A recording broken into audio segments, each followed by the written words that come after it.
Hey everyone, welcome back to the You're Not Finished podcast. My name is Brittany Franklin and I'm the host of this podcast. And today, I'm not going to have a trigger warning at the beginning of the episode unless the topic of ghosting causes you emotional or mental distress. Then of course, please refrain from listening or listen with caution if it does. Now, before I go any further, I want to acknowledge the losses that people are experiencing right now in Haiti and Louisiana, as well as the war and violence and loss taking place in Afghanistan. I am praying for and standing with everyone affected by what's going on in those areas of the world. And if you want to help, you can send a donation for Haiti to organizations like Convoy of Hope, Hope for Haiti, and FONZOKE, that's FONZOKE. For Louisiana, you can donate to Mercy Chefs, Global Giving, and the United Way of Southeast Louisiana. And if you want to support the people of Afghanistan, you can donate through the International Rescue Committee. If you're listening via YouTube, those links will be in the description below. If you're listening through any other digital platform, I will include those links in the description. So we're just going to jump right into it. I'm going to start the episode off by reading a text I received from a former friend in 2014. Before you wonder why I still have this text, I discovered that Google Voice literally never deletes texts unless you do so manually, or more than likely, I just didn't set the text to delete automatically after a certain time period. In normal circumstances, you would obviously want old text to be deleted, especially if you no longer talk to the person you were once connected to, which is the case for this message. But for the purpose of healing, I'm actually glad I have this.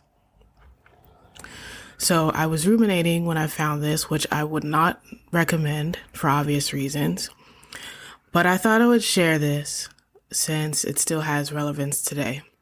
So after this message and through this experience, I want to share some of the effects of this experience, what I've learned from this experience, and what the effects of ghosting are in general.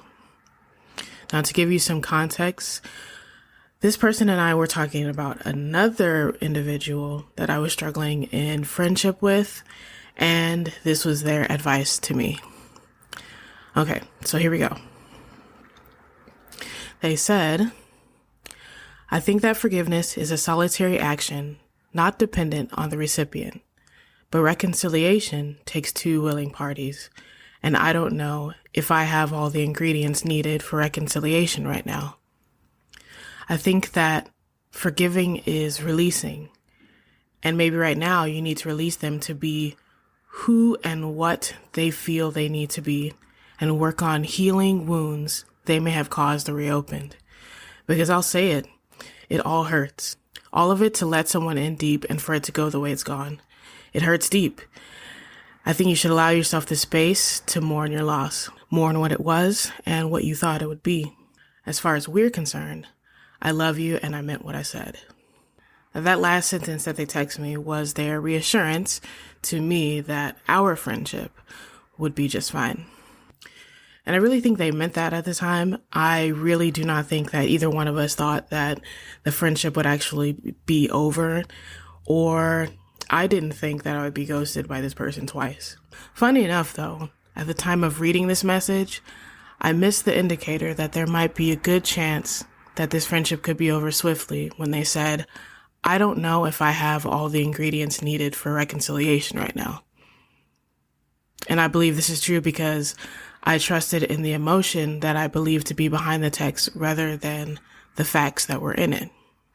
As good as their advice was about the other friendship involved, their truth was that they didn't have the ingredients for reconciliation or conflict resolution in 2014. And apparently they still didn't have those ingredients in 2018 when our friendship ended.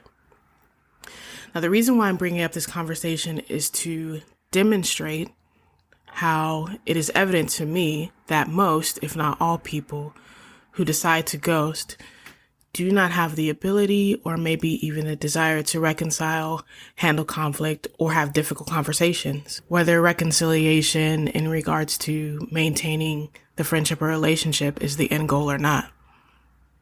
Now, before I go any further, I want to say two important things that I am not saying. First of all, reconciliation with the intent to restore connection is never required, especially when it's unsafe to do so in any friendship or relationship. I'm fully aware that people are well within their right to discontinue any relationship for whatever reason, right or wrong, as long as they do so in a way that is emotionally healthy for both parties involved when it's possible. I also want to say that when it comes to this friendship that I'm referencing in particular, I've accepted what it is now and their choices. So I'm not going to disrespect them for any reason now or ever, and it is definitely not my intent to do so by talking about this experience. So just to make it clear, of this person, or I guess to this person, I will say as someone who tries to reconcile, I hold you back from being who and what you feel you need to be. So I respect you and I release you. I love you, I forgive you, and I mean what I say. I can also say that knowing that I acknowledge to both you and myself my role in things ending, as you should know. And I have no problem apologizing here again, so it's clear for whoever listens that it's important to take responsibility whenever necessary or applicable. And I have to be 100% transparent. I've even ghosted people myself by isolating due to not believing that I had the mental or emotional capacity to be somebody's friend, or the friend that they needed in the moment during depressive episodes or moments of extreme mental distress and anxiety. And I've taken steps backwards in my relationships with people due to being triggered by past experiences or in an attempt to protect myself. So with all of that said, I think it's important to go more into depth about ghosting in general, especially from a psychological standpoint, because it does have an effect on your mental health and on your current and future relationships. So in an article on psychcentral.com, Dr. Lori Lorenz, a clinical psychologist in Hawaii, says, ghosting people is a coping mechanism. It's often done as a psychological tool to protect the one who's ghosting. Often, it's a shortcut to avoid difficult relational dynamics. I found this on another article posted on Psychology Today, which says ghosting is a fear-driven choice that fosters emotional immaturity and chronic fears of intimacy. Ghosting lowers emotional resilience, resulting in relationships that remain fragile and unstable. Ghosting inflames feelings of guilt and shame that lower self-esteem and increase symptoms of anxiety and depression. I also want to continue by sharing part of an amazing article, which is also on Psychology Today by Dr. Janice Vilhauer. I'm probably saying that wrong. But she says, and I'll do some paraphrasing here and there to try to keep things short. She says, social rejection activates the same pain pathways in the brain as physical pain. There are some specific factors about ghosting that can contribute to psychological distress. For example, when you're ghosted, you're not sure how to react to the situation. Without answers as to why someone has disappeared, you may worry about their well-being, wonder what you did wrong, or wonder why you didn't see this coming, or even question your own value. Now, I want to quote this directly because I believe that this perfectly sums everything up here. She says, and this is Dr. Vilhauer again, ghosting is the ultimate use of the silent treatment, a tactic that has often been viewed by mental health professionals as a form of emotional cruelty.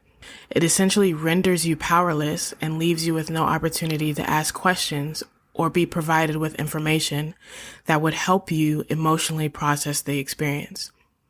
It silences you and prevents you from expressing your emotions and being heard, which is important for maintaining your self-esteem. Regardless of the ghoster's intent, ghosting is a passive-aggressive, interpersonal tactic that can leave psychological bruises and scars. And I have to say that really resonates with the experience that I had, and I'm sure it does for those of you who either know the pain of being ghosted or have been the ghoster. I want to add to that, in my opinion, ghosting strips people from the opportunity to mature as a person for both the person who wants the relationship to end and the person at the other end of it. It strips people from being made aware of and accountable for any harmful thoughts or actions they might have or do. And it removes the opportunity to apologize or make up for any wrongdoings if possible. Because in these cases, the ghoster doesn't have the emotional maturity to have the hard conversations. I said this earlier, but I really want to reiterate that I'm not saying that having the hard conversations with people doesn't mean you automatically remain connected to them, especially if people are unapologetic or unwilling to see things from a different perspective, or if the relationship is just unsafe. But what I am saying is, those hard conversations and moments of conflict are almost always, in one way or another, the starting point for personal growth that have positive effects on your life and your interpersonal relationships in general. It's especially helpful in practicing good and safe communication with friends and loved ones. For advice on dealing with being ghosted, I'm going to remind you of what my former friend said to me. Forgive and release. Release them to be who they feel like they want or need to be, and work on those wounds that their actions might have caused or reopened. Mourn what it was and what you thought it would be. I'll add to that. You might have to forgive and release repeatedly, depending on the closeness or the history of the relationship. And also, don't attach your self-worth to the actions of someone who didn't think you were worth the conversation. Focus on who stayed, not who left. And focus on the fact that you're still here and have been given another day to love others and yourself well. I would also recommend seeking comfort and counseling with a safe friend and a licensed therapist if being ghosted has had a significant impact on your mental and emotional well-being and your relationships. I know that realistically, with so much going on in the world and in our personal lives, it can be really hard to stay connected to others, especially with COVID-19. But we really do need people, and they really need us.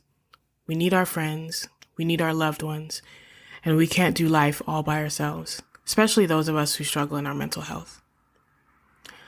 I want to end this with a Bible verse that I think will really sum this up, especially in the area of friendship. Proverbs 17:17 says, "A friend loves at all times, and a brother is born for a time of adversity." I really hope that the information and the experience and the scripture that I shared can help you in the area of your friendships and relationships, or if you're dealing with someone who ghosted you, or if you have a tendency to ghost other people. I really hope this is helpful to you. So, if you're listening to this on YouTube, I will post the article links in the description below so that you can take a look at them for yourself and find the sources cited. But yeah, that's it for today's episode. Next time, I will finally be talking about spiritual abuse and how it takes a toll on mental, emotional, and spiritual health. If you need additional resources for mental health, addiction, and suicide, head over to www.you'renotfinished.com and click the Get Help section. If you want to share your story or your journey as someone with a diagnosed mental health or mood disorder to be shared publicly or anonymously on the YNF website, shoot me an email to you'renotfinished@gmail.com, and make sure to follow me on Twitter @YNFinished and on Instagram @YNFcast to stay up to date on latest episodes and for encouraging content. And I will see you again next time. Thank you so much for listening, and I hope you have a great day. Bye.